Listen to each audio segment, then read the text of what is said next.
কত সুন্দর গুঁড়ো হয়েছে।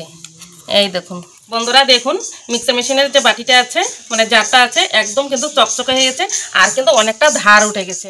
নমস্কার বন্ধুরা, নিয়াজ কিচেনে সবাইকে স্বাগত জানাই। আজকে আবারও ফিরে এসেছি আপনাদের সামনে। আজকে কোনো রেসিপি নয়, আজকে আমি আপনাদের একটা সংসারে দরকারি জিনিস আপনাদের সঙ্গে শেয়ার করব। সেটা রান্নাতে কিন্তু রান্না করতে গেলে এই জিনিসটা কাজে লাগে, সেটা হলো মিক্সচার মেশিন। মিক্সার মেশিনের যে জার আছে এই জার কিন্তু রান্না করতে গেলে যে মশলা করতে গেলে মিক্সার জারের প্রয়োজন হয়। সেই মিক্সচার জারে কিন্তু মশলা করতে করতে এই ভিতরটা কিন্তু ধার কমে যায়, এই ধারটা কিন্তু থাকে না।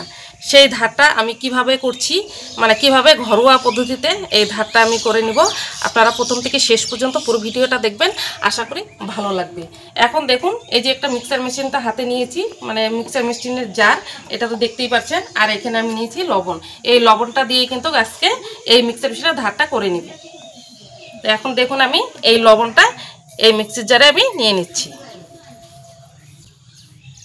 বন্ধুরা, একদম সংসারে কিন্তু গুরুত্বপূর্ণ জিনিস এটা কিন্তু প্রত্যেকেরই ঘরে লাগে। এই মিক্সার মেশিনের জার ছাড়া কিন্তু আর মিক্সার মেশিন ছাড়া কিন্তু চলে না। এখন আমি ঢাকা দিয়ে দেব। এই ঢাকা দিয়ে এটা আমি 5 মিনিট ঘুরিয়ে নিব।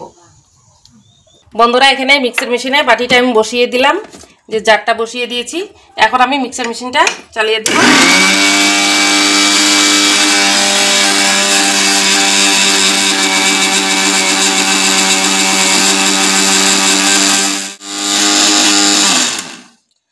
বন্ধুরা, এখানে একবারে 5 মিনিট কিন্তু অনবরত ঘোরানো যাবে না। আমি এখানে 1 মিনিট ঘুরিয়েছি। এখন একটু বন্ধ করে দিলাম, বন্ধ করে একটু রেস্ট নিয়ে আবারও আমি ঘুরিয়ে নেব। বন্ধুরা, 5 মিনিট আমি এভাবে ঘুরিয়ে নিয়েছি। আর 5 মিনিট কিন্তু অনবরত একবারে ঘুরাইনি, তার কারণ মেশিন খারাপ হয়ে যাবে। আর তার জন্য কিন্তু 1 মিনিট করে ঘুরিয়েছি, আবার একটু বন্ধ করে দিয়েছি, আবার ঘুরিয়েছি, আবার বন্ধ করে, এইভাবে আমি 5 মিনিট অনবরত কিন্তু ঘুরিয়ে নিয়েছি। এখন দেখুন একটা বাটিতে আমি এই লবণটা ঢেলে নিচ্ছি। আর লবণটাও দেখুন কত সুন্দর গুঁড়ো হয়েছে।